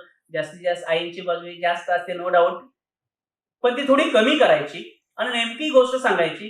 तर डोंट डोंट डोंट असं म्हणून किंवा डूज करून ते कधी थांबत नाही, शेवटपर्यंत थांबत नाही. मुलगा मोठा होतो तरी देखील ते थांबत नाही, कारण त्यांना कंट्रोलची सवय झालेली असते. तर ती कधी थांबली पाहिजे, नाहीतर what will happen, one day your child will turn deaf ears to you. ते तुमच्याकडे पूर्णपणे दुर्लक्ष करतील. आता हे कसं काय होतं, सॉक्रेटिस सर्वांना माहिती असेल की महान तत्ववेत्ता, त्याची देखील अवस्था अशीच होती. घरी गेल्यानंतर काय व्हायचं, त्याची बायको अगदी एखादा पट्टा एकसारखी बोलत बसायची, त्याला एकसारखी बोलायला सुरू करायची, बिचारा वैतागून जायचा. इतका वैतागायचा की अरे काय, घरात आल्यानंतर हे असं का. मग तो काय करायचा, काही दिवसानंतर तो सवय झाली त्याला, ठीक आहे घरी झाल्यानंतर शिवाय असायला लागली, काय बोलायला लागली, असंच राहायचं. ओके, काय बोलायचं ते बोल. बाहेर पडायचा, बाहेर पडल्यानंतर सुद्धा वादविवाद व्हायचा, काहीतरी भाषण व्हायचं, चर्चा व्हायची, चर्चेमध्ये हा काय करायचा, गप्प बसायचा. एकदम दिसायला काय असं हे होते, विद्रूप असे होते. गेल्यानंतर बाहेर चर्चा सुरू झाली, सगळ्यांनी चर्चा व्हायची, आणखीन काहीतरी काढायचे, हा मध्येच एखादा शब्द बोलायचा, वाक्य बोलायचा, की सगळेजण नंतर म्हणायचे अरे हे बरोबर आहे, हा माणूस खुळ्यासारखं वाटतो, परंतु हे सगळं बरोबर आहे. आणि असा तो समाजामध्ये प्रसिद्ध होत गेला आणि जगामधला सगळ्यात म्हणजे महान तत्व झालं, लक्षात ठेवायचं. पण घरामध्ये अवस्था बघा. आणि ही जी मोठी लोक असतात ना, ती खरोखर घरामध्ये किंमत कमी असते, कारण त्यांचं हे जे असतं मेन टार्गेट असतं त्यांच्या माइंडमध्ये वेगळं असतं आणि घरामध्ये झिरो किंमत असते. असं बऱ्याच वेळा होत जातं. म्हणजे मी काही ऑटोबायोग्राफी जे वाचलेले आहेत त्याच्यामध्ये मला आढळलं. ऑटोबायोग्राफी म्हणून मुलांना सहज मी सांगतो, 8वी पासून मुलांना दरवर्षी एखादं आत्मचरित्र वाचायला द्या, दरवर्षी एक द्या. डेफिनेटली मुलं तुमची 10वी पास आउट होईपर्यंत किंवा 10वी नंतर माइंड त्यांचं चेंज होईल. कारण ह्या लहान लहान लोकांनी अंबानी सारख्या जर ऑटोबायोग्राफी वाचली तर ह्या काय माणूस होता आणि कुठं माणूस आला, हे जेव्हा प्रत्यक्ष आपण वाचतो तेव्हा आपण कळतं, अरे आपण कुठं आहोत. आणि जेव्हा आपल्या सचल विवेक बुद्धीला कळतं व्हेअर आय एम, तेव्हा तो झोपेतून जागा होतो. I have to do something, मला काहीतरी केलं पाहिजे हे त्याला जाणवतं. आणि ह्या गोष्टी तुम्ही त्यांना देत जा, ह्या गोष्टी देणं महत्वाचं आहे की जे आपण देत नाही. म्हणून बुक्स रिडिंग जबरदस्त पाहिजे आपल्याकडं. आणि जगामध्ये जे काय चाललेलं आहे ते घरात बसून आपल्याला पुस्तकाच्या माध्यमातून कळत असतं, म्हणून हे आपण ठेवलं पाहिजे. ध्येय तुम्ही गाठत असताना आई वडिलांनी मी सांगितलं मगाशी कधीच विसरू नका, कारण त्यांनी अत्यंत खूप कष्ट घेतलेले असतात. 10वी पास आउट झालेले किंवा कोणीही असतील इथं मुलं उपस्थित, तर त्यांनी कष्ट घेऊन तुम्हाला इथपर्यंत आणलेले असतील. पप्पांनी माझ्यासाठी काय केलं असा कधीही प्रश्न विचारू नका. ते काय केलं हे तुम्हाला काउंट करता येणार नाही. त्यांची अपेक्षा तुमच्याकडून केवढी मोठी आहे माहितीये का? घाबरू नका. एवढीच आहे की तुमचे मार्क्स चांगले मिळावे आणि तुम्ही तुमच्या आयुष्यामध्ये मोठं व्हावं, एवढीच आहे. ते म्हणणार नाहीत एक 25,000 पाहिजे बरं का मला 5 वर्षानंतर तर मी शिकवतो. नाहीतर तुला अजिबात शिकवणार नाही. असं त्यांची अपेक्षा नाहीये. अगदी मामूली अपेक्षा आहे, जी आज तुम्ही केलं आहे. बाकीच्या मुलांनी सुद्धा हेच करावं. प्रत्येक पालकाची हीच अपेक्षा असते. त्यामुळं आई-वडील यांना कधी विसरू नका. ॲट द सेम टाईम गुरुवारीला कधी विसरू नका. एखादा तुम्ही शिकलेला शिकताना आपला गुरुवारी असतो, पण नॉन टीचिंग मध्ये सुद्धा गुरुवारी असतात. जो अजिबात शिकलेला नाही त्याला सुद्धा कोणतरी दिशा देणारा असतो. आपल्या आयुष्यामध्ये दिशा देणारे सुद्धा आपल्याला भरपूर भेटत असतात. दिशा देणारा सुद्धा आपल्याला गुरु असतो आपला आणि त्याला सुद्धा आपण कधी विसरून चालत नाही. बऱ्याच वेळा अशी पद्धत समाजामध्ये आहे. गरज सरो, वैद्य मरो. माझा दवाखाना मी बरा झालो ना, आता काय वैद्य नसला तरी चालतो, मेला तरी चालतोय. मी बरा झालो ना, तर असं आपलं होतं, तसं होता कामा नये. आयुष्यामध्ये ज्याने मार्गदर्शन केलं म्हणजे आई-वडील असतील, गुरुवर्य असतील, आणखी कोणी असतील, त्यांना कधीही विसरू नका. तुमच्या स्पेशल डायरीमध्ये ते लिहून ठेवा, मेन्शन करा आणि तुम्हाला जेव्हा शक्य होईल तेव्हा त्यांना जाऊन तुम्ही भेटून त्यांच्या वेगवेगळ्या माध्यमातून तुम्ही त्यांना असं वाटलं पाहिजे, "अरे, माझा विद्यार्थी असं झाला. अरे, माझी मुलं म्हणजे अशी आहेत." अभिमानाने आई-वडिलांनी सांगितलं पाहिजे. अशा प्रकारे तुम्ही कार्य करा. कारण माझ्या आयुष्यामध्ये मी स्वतः ते फॉलो करतो. म्हणून मला तुम्हाला सांगण्याचा अधिकार आहे. अन्यथा मी हे पण तुम्हाला सांगितलं नसतं. ऑलरेडी मी तुम्हाला सांगितलेलं पनिशमेंट देणारा हाच खरा आपल्यावर प्रेम करत असतो. रस्त्याने जाणारा कोण म्हणत नाही, "अरे, एवढी टक्केवारी तुला मिळाली का?" कोणी म्हणत नाही रस्त्यावर जाणारा. परंतु तुम्हाला जे तुमच्यावर प्रेम करतात तेच म्हणत असतात. एक महत्वाचा मुद्दा असा येतो, यशापयश हे काय आहे नेमकं? जो करतो त्यालाच अपयश येत असतं आणि ज्याला अपयश येतं तोच सर्वोच्च शिखरावरती पोहोचत असतो. अपयश नाही आले तर मोठा कसा होणार तो? लहानपणी आपण छोटं होतो तेव्हा एकदमच धावायला लागलो का? 1-1.5 वर्षामध्ये? नाही. स्टेप बाय स्टेप आलो. त्यामध्ये पडझड कशी झालेली ते पहा. तर ही पडझड होत जाते आपली आणि त्यामुळं आपण वरच्या पायरीवर चढतो. त्यामुळे तुम्ही वर्षभर आमच्या ह्या मुलांचं पण तसं झालं. काही टेस्टला मार्क्स कमी. आताच तो मुलगा होता, त्या मुलगी होती की 59% मार्क्स पडतायत आणि परत म्हणजे असे यश किती झालं असेल बघा. तर हे होत राहणार लक्षात ठेवा. It is a part of our life आणि तुमच्या जीवनामध्ये सुद्धा असंच आहे. यश अपयश येत राहील. यश आले भारावून जायचं नाही. अपयश आलं खचून जायचं नाहीये. नाहीतर अपयश तुम्ही खचून गेलात तर निगेटिव्ह होता आणि त्याचा परिणाम वाईट होतो. ते थोडं मी मेन्शन करेन. अपयश काय येतं पहा, मनापासून एखाद्या गोष्टीमध्ये लक्ष नसेल तर ध्येयच नजरेसमोर अजिबात नाही, काय करायचं? अपयश नक्की ठरलेलं आहे. ते काम मला आवडतच नाहीये. मला आवडत नाही म्हटला, मला हा विषय आवडतच नाही. डेफिनेटली तुम्हाला अपयश येणार. हे मला जमणारच नाही असं म्हटलं तरी अपयश येणार. पूर्वीच्या अपयशाची कारणं शोधायला पाहिजेत आणि मग त्यावर उपाय नाही आपण केले काहीच, तरी पुन्हा अपयश येणार. अनैतिक मार्गाचा आपण अवलंब केला, शॉर्टकट. हल्ली शॉर्टकट हे क्विक मनी पाहिजे. तसं प्रगती सुद्धा लगेच पाहिजे. मग काय करायचं? कॉपी करायची आणि त्याच्यापेक्षा पुढे जायचं. अयोग्य मार्गाचा वापर. असा कुठलाही शॉर्टकट पाळला तर पुढे अपयश येतं. त्यावेळेला सक्सेस व्हाल पण पुढे अपयश येईल. योग्य मार्गदर्शनाचा अभाव असेल तरी देखील अपयश येईल. म्हणून फेल्युअर हे काय आहे? It is a stepping stone to success. आपल्याला यश मिळवायचं असेल तर त्याच्या त्या पायऱ्या आहेत आणि त्या पायरीवरून आपल्याला जावं लागतं. अपयश आलं म्हणून कोणीही खचून जाऊ नका. आणि अपयश हे जगातील यशस्वी व्यक्तीला, प्रत्येक व्यक्तीला आलेलं असतं आणि ते मला येणारच हे मनामध्ये ठरवा. परंतु आलेलं अपयश पुन्हा रिपीट करू नका. त्याच्यावर मात करून तुम्ही पुढे गेलं पाहिजे. Definitely you will be successful in your life.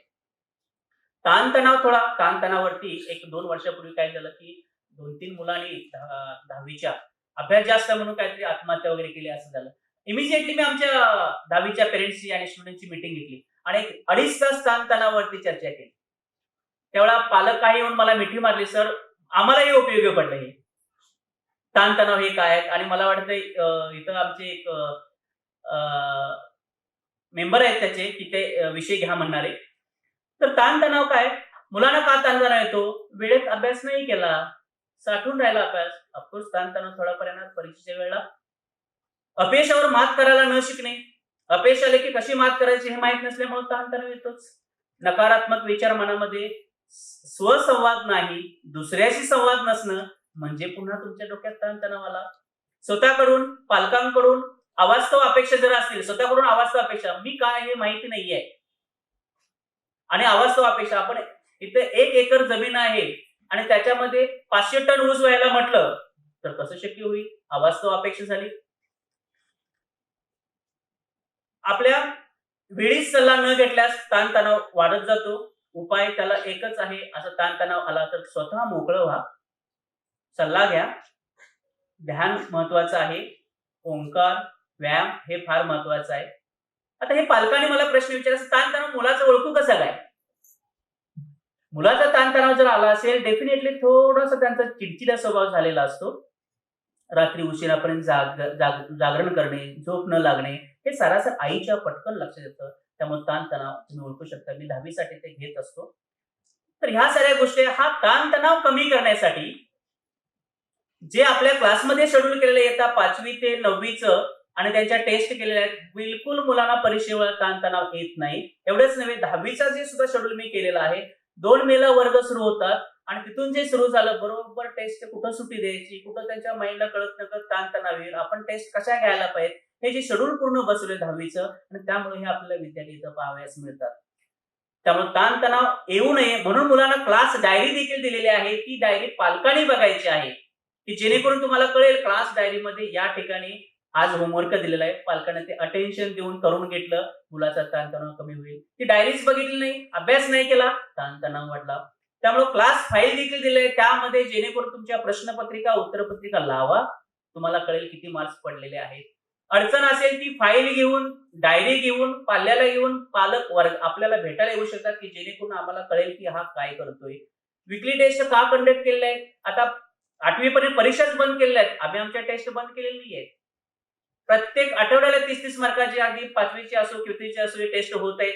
तर हे सुद्धा आपण काय केलं आहे, त्यांना मोठी परीक्षा नंतर फेस करावी लागणार आहे आणि त्यानंतर ताणतणाव येऊ नये, हे जे आम्ही समस्या केल्या आहेत, जे क्लासमध्ये डिसिप्लिन म्हणतो, इट इज नॉट पनिशमेंट. ही डिसिप्लिन जी क्लासमध्ये आहे, हे तुम्हाला एनकरेज करण्यासाठी आहे, तुम्हाला चांगला विचार करण्यासाठी आहे, तुम्हाला चांगलं घडवण्यासाठी आहे. म्हणून प्रत्येक ठिकाणी ही डिसिप्लिन पाहिजे आणि नक्कीच सर्व समस्याचा उपाय त्या ठिकाणी आपल्याला पाहायला मिळतो. अखेर कितीही बोलत राहिलो तरी मी काही संपणार नाही आणि तुम्ही देखील काही उठणार नाही. म्हणून शेवटी मी जाता जाता एकच सांगेल, ध्येय उराशी बाळगून अखंड परिश्रम करा. ध्येय उराशी बाळगून अखंड परिश्रम करा. येणाऱ्या अडचणींना हसतमुखाने सामना करा. येणाऱ्या ज्या अडीअडचणी आहेत त्यांना हसतमुखाने सामना करा. मग तुम्हाला जाणवेल त्यातून मिळणाऱ्या यशाचाच आनंद करा. त्यातून मिळणाऱ्या यशाचाच आनंद करा. एवढे बोलून मी माझे भाषण पूर्ण करतो आणि या ठिकाणी सर्वांना महत्वाचे जे आहे ते, इतर पालकाने दुसऱ्यांचा सत्कार होताना जर तुम्ही पाहिलात तर तुम्हाला सुद्धा वाटेल, त्या मुलांना सुद्धा वाटेल की मी सुद्धा उद्या त्या ठिकाणी पाहिजे. हेच सर्व पालकांनी बघावं अशी मी एक विनंती करतो. धन्यवाद. थँक्यू.